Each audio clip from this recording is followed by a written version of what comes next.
Hello, everyone. This is your host, Manoj Tandon, and welcome to another episode of Dark Rhino Security, Security Confidential. Today, we are honored to welcome back an old friend of the show and my friend, Brian Stoner.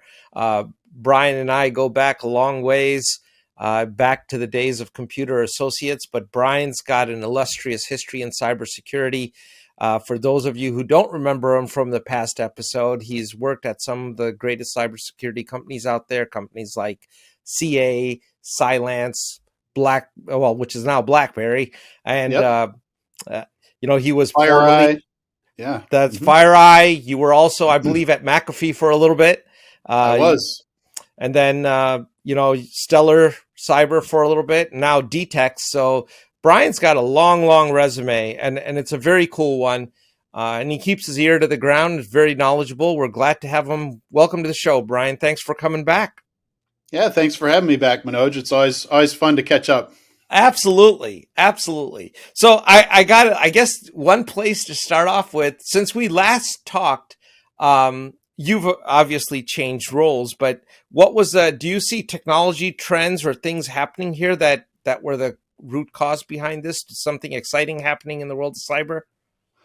Yeah, and actually it goes back to some of the other places that I've worked for because a really good friend of mine, Dee Dee Dayton, who I don't know if you know her personally or not, but she's another big cybersecurity executive, Yeah. and she's the one who brought me into Fireeye. She's the one who brought me into Cylance, and so she's also the one who kind of recommended me to DTEX when they needed a channel chief. So I was happy to take on the role and really help DTEX make it to the next level in the cyber industry.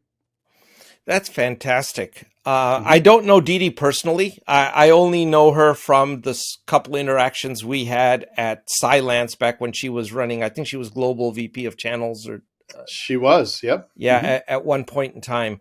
But that's great to hear.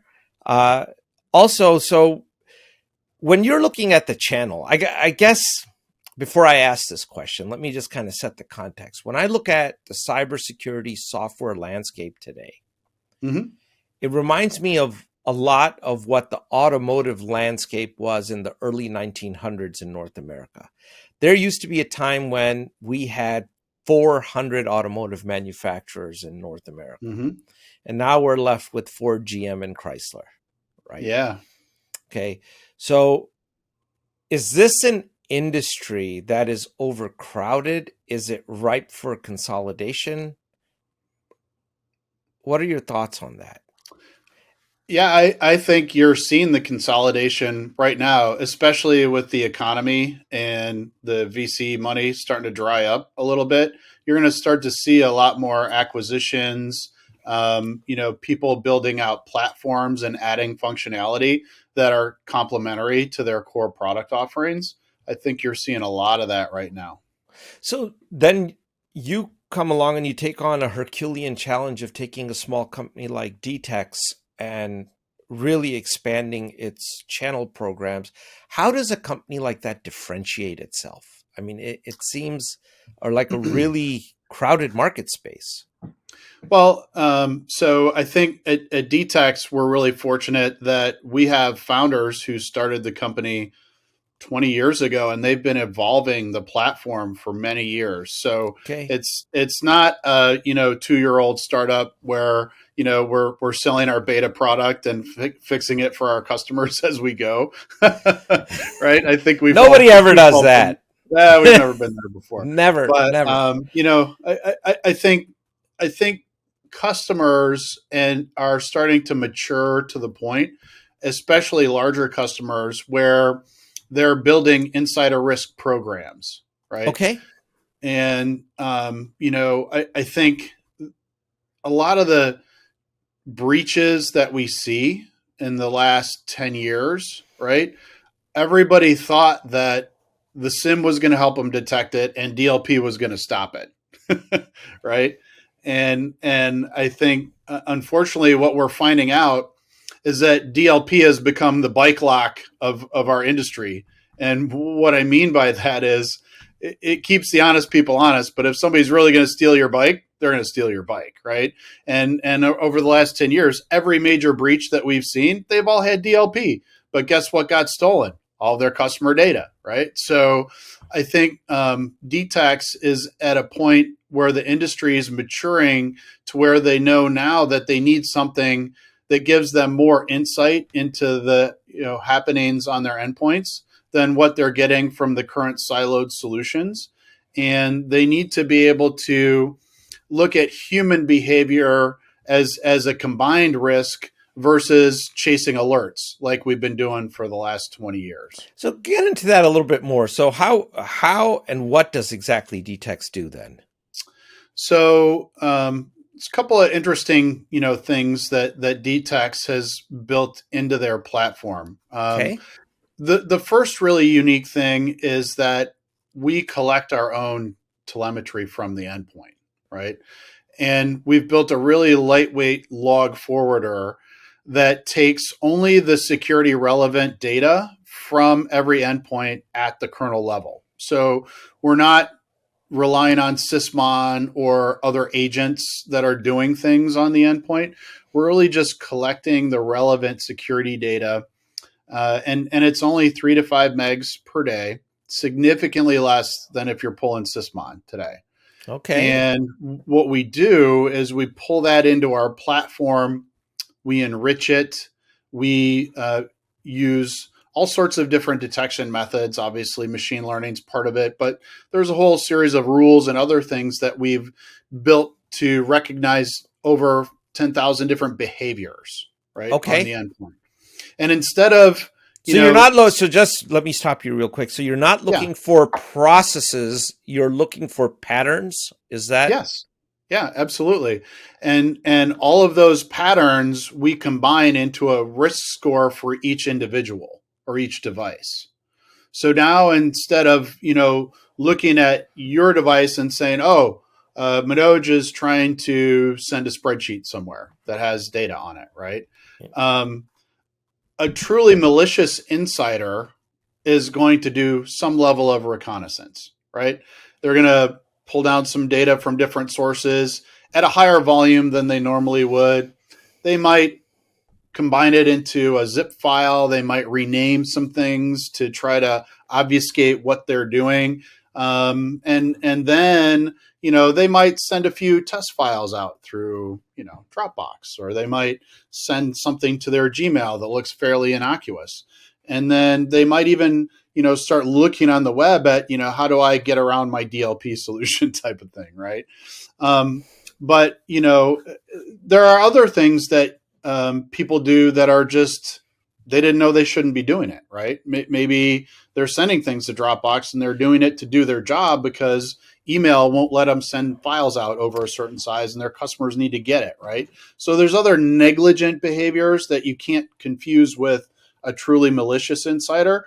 So we look at the combined, group of actions that they're doing in real time and build a risk score based on the user, not on the individual alerts. so? But now this is the use case of a rogue insider, right? But what about the case where we see the vast majority of entries for ransomware are phishing attacks? Yep. Compromised machines. It's the same thing. Compromise, which is not a malicious insider per se. I mean, you clicked on. It's not, but when you understand the normal behaviors of that user, Yeah. and it starts doing things that are outside of their normal patterns, that's anomalous. And either they've been compromised or, an attacker's, gotten into their machine and is doing things that they don't normally do. We can detect both. Okay.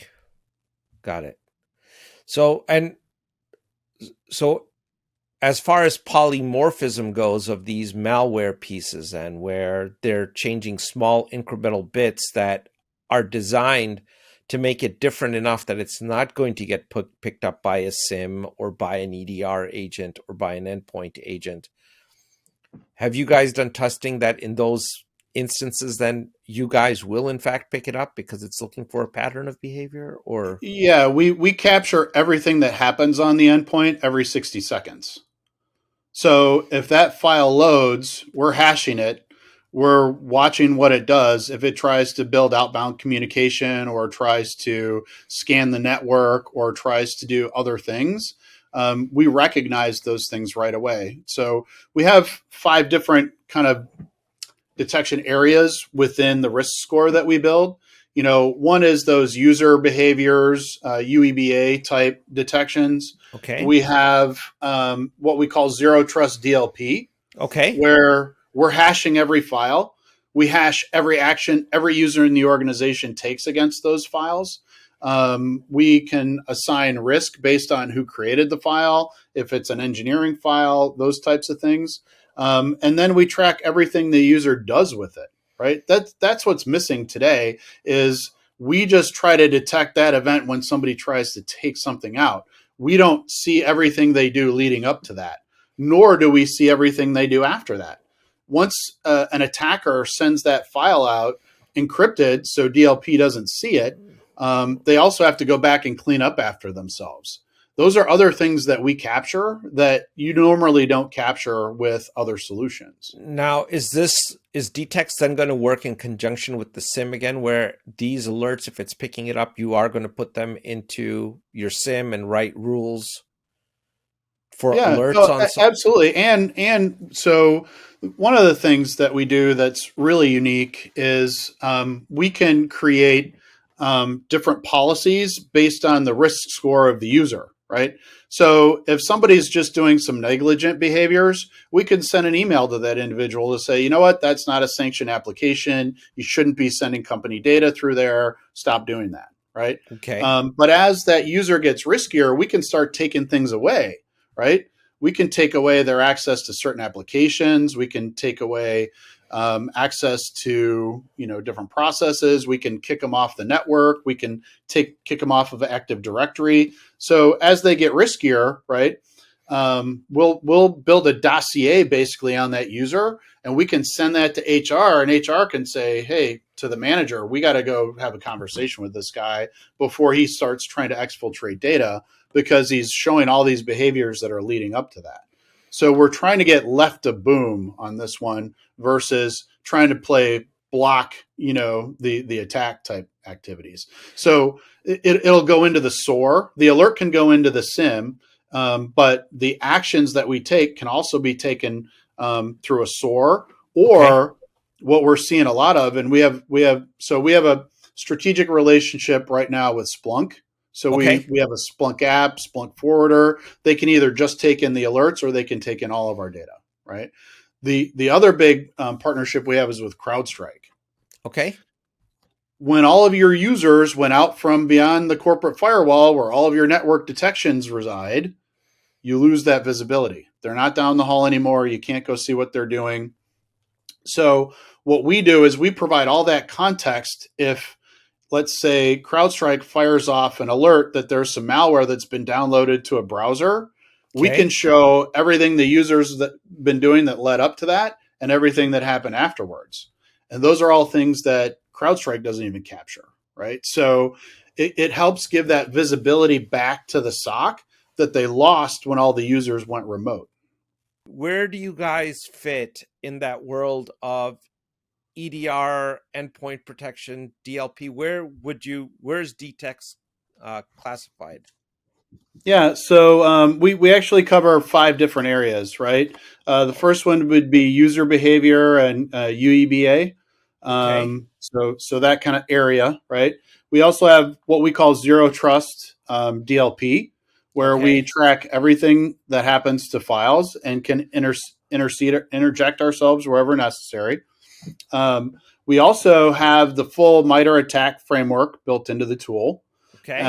And here, another interesting side note is we finished an 8-month bake off with MITRE and against all of our major competitors, and they chose to partner with us.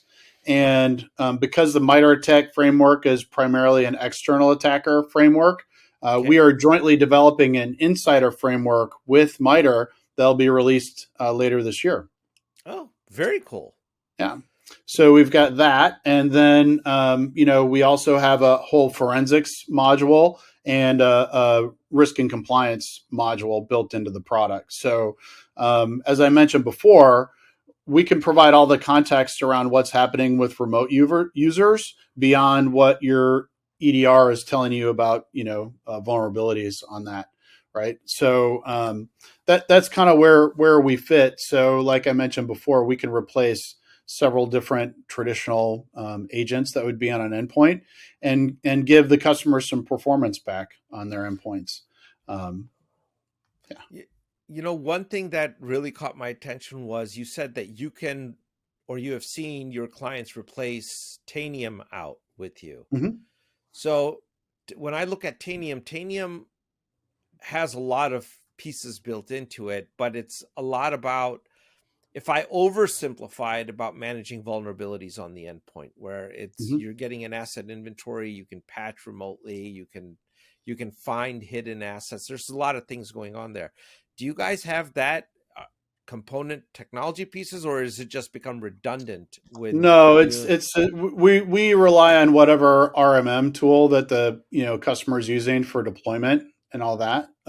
So we don't have that functionality built in, but a nice way to think about it is the SOC is managing vulnerabilities. The insider risk team that's being developed right now is focused on users and enforcing policy within the company. So we typically deal with somebody outside of the traditional SOC, either HR or this insider risk group that in a lot of cases kind of is part of that governance, risk, and compliance group in a larger company. Okay, so that's your main audience. So it's not the CISO's office in particular. A lot of times. No, a lot of times if there is an insider risk kind of pet project for the CISO, and he brings it in, and 2 years later it's time for the renewal and he's gone, then it's a whole it's a little more difficult to sell the renewal, right? But if it's really integrated into a program, which right now we're working with Deloitte and PwC, who both have very kind of the way they used to have identity and access management practices. They now have insider risk practices that focus on, how do you build policy at HR to, deal with individuals that are doing things that are outside of your policy, right? It's one thing for us to send an alert, but if they're trying to figure out, well, how do we handle this, right? Do we tell the manager? Do we sit down with the manager and the employee? What do we do, right? So that's what our bigger partners are helping our customers with, and then we're providing them the data, right? Because you can't manage what you can't measure. We can help measure a lot of things that traditional tools don't measure because they're so focused on alerts, whereas we're focused on users. Okay, that's a very good visual demo, if you will. And are there particular sectors, Brian, that are using your technology more than others that have been keen to adopt? I mean, the obvious, ones are banking, for sure, healthcare. We do a lot with different governments, especially in Australia and the U.S.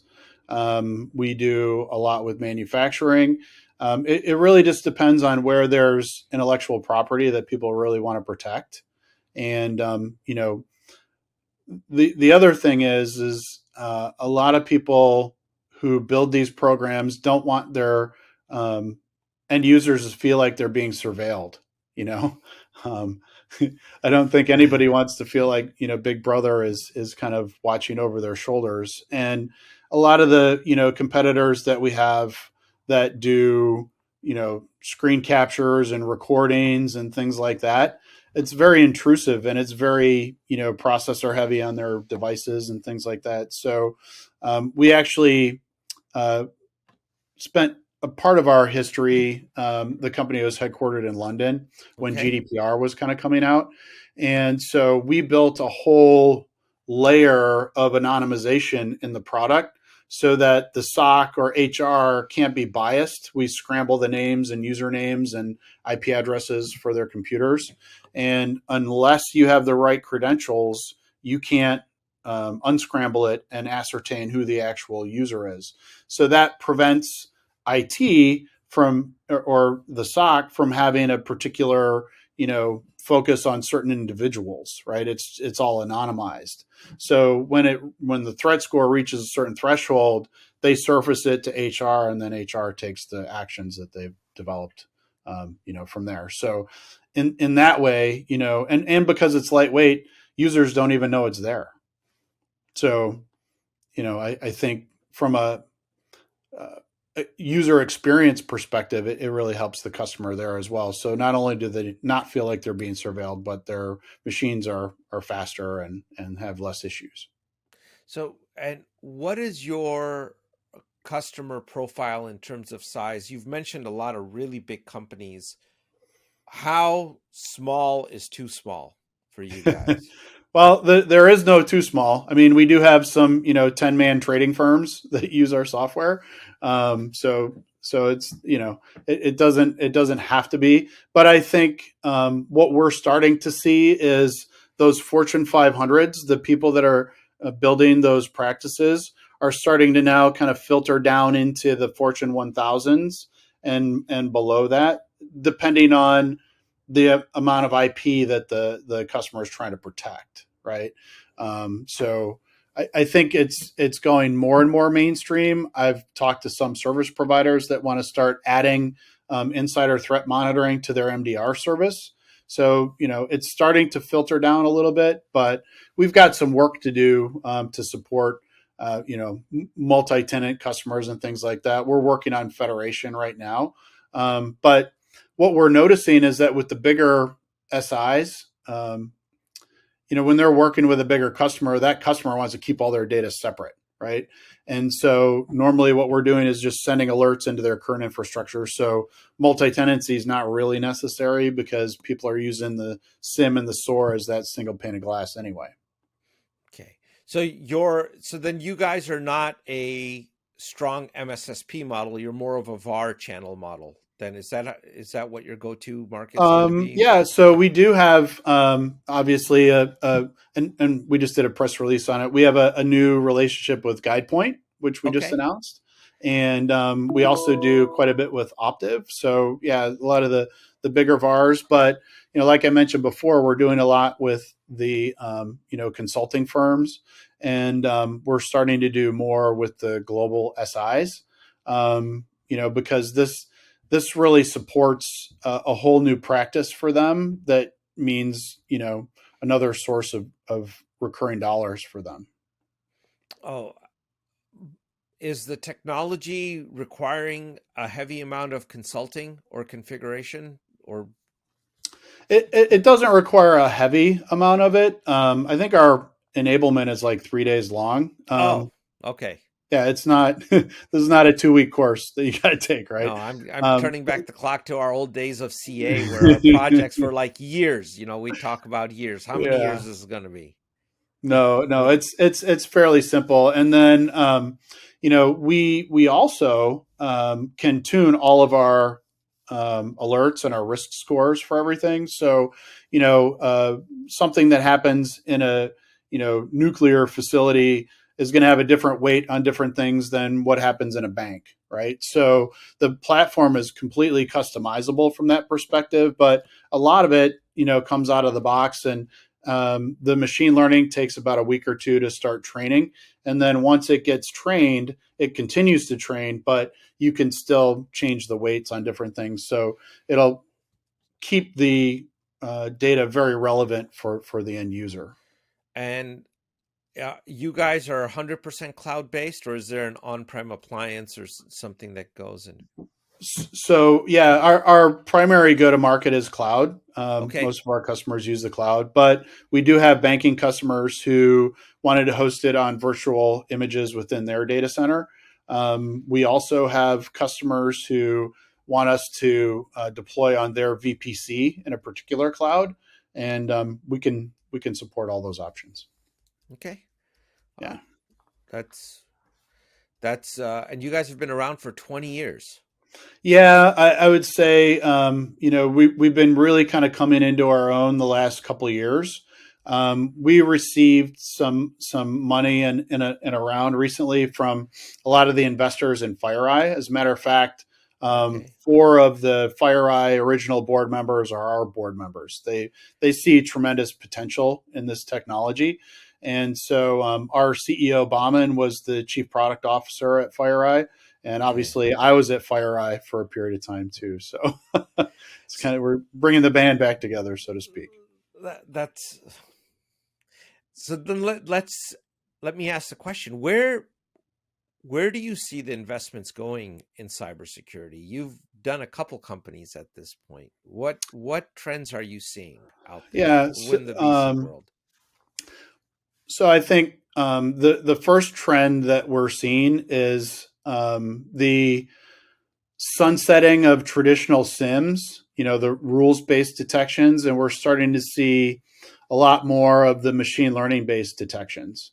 And I think that's a function of the fact that pretty much every sim was never designed to take in the volume of data that we're throwing at it, which is why you see companies like Cribble right now having a lot of success, because they can filter out some of that noise to help Sure. try to reduce that amount of data going into the sim.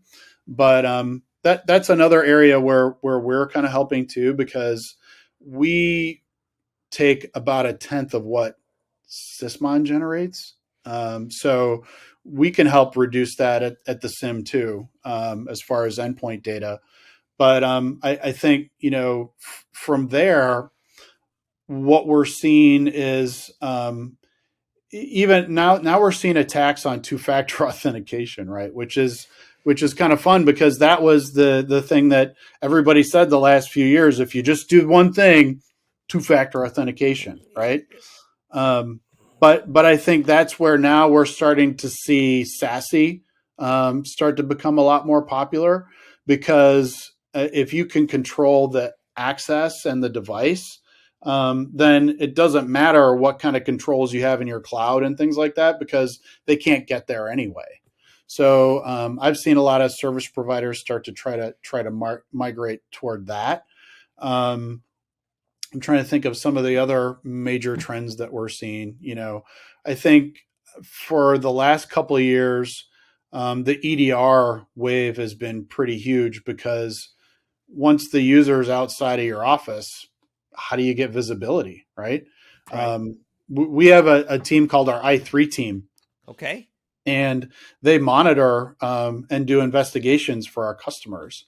And we've seen in the last year, the number of insider investigations has doubled in our customer base. What And we really? also see an extremely high rate of moonlighting right now. Oh, but that's not going to stop. I mean, Yeah. there was just a recent article in the Wall Street Journal about that these a lot of these remote workforce changes are permanent. No, in fact, it was a McKinsey article that 37% of the workforce they are forecasting to be remote, and Oh, yeah. that's going to stay that way. Well, so I think the thing that we need to be able to monitor for is, who are they moonlighting for, right? Well, If they're moonlighting and selling dog food on the side, not as big of a deal. But if they're working for one of your competitors and sharing information, and you that's a know what, whole other Brian? ballgame. There's a whole that what you just said there opens up a huge can of worms, because Mm-hmm. if you look at a lot of the remote, not all of them, but a good chunk of the remote workers are independent contractors as Mm-hmm. well. And the IRS definition of an independent contractor is that you're selling your services, similar services, to multiple clients, right? Mm-hmm. So by definition, a lot of that workforce should be working for similar clients, i.e., your competitors. Yeah. Right? I mean, a simple case, I look at healthcare. You look at an emergency room doctor. That doctor is probably moonlighting at 3 other emergency rooms across town. Mm-hmm. That's standard practice in a lot of places, right? And I'm sure some of those hospital systems in bigger cities are competitive hospital systems as well. Yeah, And yeah. I mean, and so when you're hiring people, right? There's another challenge. We've also seen several incidents recently where somebody will get hired, they'll stay for 3 days or a week, hired by a malware group. They'll deploy malware on your production systems and quit. And they basically open all the back doors, right? But they're actually creating identities on LinkedIn, getting these people hired, oh yeah. putting them inside the organization. I mean, this is scary stuff, right? Oh, Um, believe me, we're very. What you're saying is very true, yeah, and you mentioned LinkedIn. I think LinkedIn better really get smart with this and not go the way of Twitter with bots, right? And these fake profiles and people that are coming in. Yes, they're creating fake profiles, hiring people in. All I would say is that if you're a US citizen and you're doing that to a US company, your chances of wearing orange are very, very, very high. yeah, So it's think about it. yeah, Because the Brian, a lot of these guys that are getting hired in, and gals, or they, whatever the pronoun we want to use, they are not savvy technically, right? They're right, mules in a lot of cases to do yeah. A, B, and C. Mm-hmm. And they don't know they don't know the first thing about what they're doing. And but unfortunately they do a lot of damage. They can. Yeah. So, definitely some new things for people to look at, right? It's not just, oh, have a better password and, have a button so people can, identify phishing emails.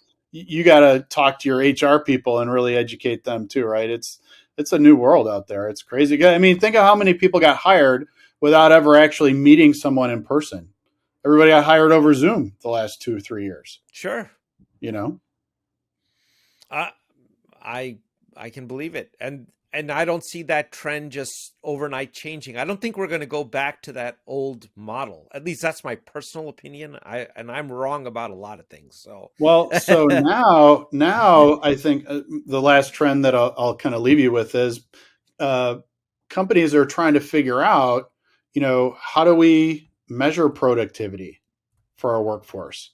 How do we identify, groups that aren't working together that should be working together? How do we identify what our norms are in our business?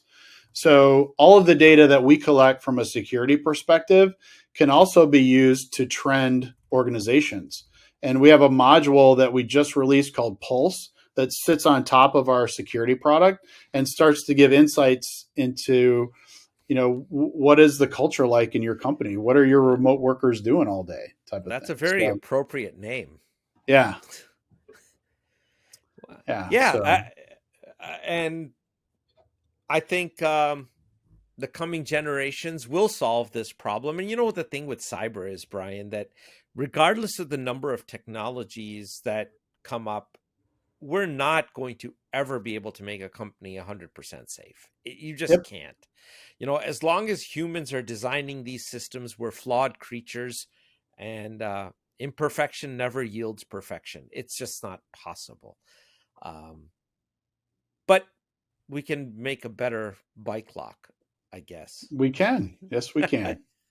So hey, I wanted to give you a couple minutes here to talk about. Are you going to any engagements? Anything you want to go ahead and highlight for us? Any talks, books, appearances, anything going on in your world that you can, charities you're working with, anything you'd like our audience to know about? That's Yeah, off the top of my head, and I mentioned this last time I was on the show, is I'm really big proponent of what Boise State is doing right now with their Cyberdome program. If anybody wants to, add continuing education and they're already working in a SOC and they want to do IR services or do something different, look at the Boise State program. The things that they're doing there for continuing education, for people are just getting into the business. Maybe they work at an MSP and they want to work in a SOC. Boise State built a whole SOC that supports local municipalities and schools and people that really can't afford cybersecurity. And, the students get that experience protecting some of the most vulnerable organizations in the state free of charge. It's all supported by grants that the state provided to the university. So the program that they built out there, I highly recommend every time I get a chance. Can you send us a link to that, and we'll include it in the show notes? Yeah, and you can just look up Boise State Cyberdome program, and you'll find it in Google too. Now, did you have a hand in developing that curriculum at all? Well, I didn't have a hand in developing the curriculum, but while I was at Stellar Cyber, Ed, who runs the program, Ed Vasco, super nice guy. I actually met him at a CGI event. Pelham Row runs those events. Anyway, and this was during COVID, and I just reached out and I said, Ed, I know we can't meet in person, but I'd like to just spend 15 minutes with you to get to know about what you're doing, at Boise State. And it wound up, where we provided the Stellar Cyber software to them because they weren't charging, the end users. We didn't charge them for it. So we just built a mutual relationship. And now that they have graduates coming out of that program, the managed services providers for Stellar Cyber get the benefit of newly minted candidates that are fully up to speed on the platform. So it's been wildly successful, and I'm super glad that I made the time to network with Ed and that all this came out of it. That's fantastic, and that's good work. We're shorthanded on people in this sector, so providing a means by which people can get an education is a big deal.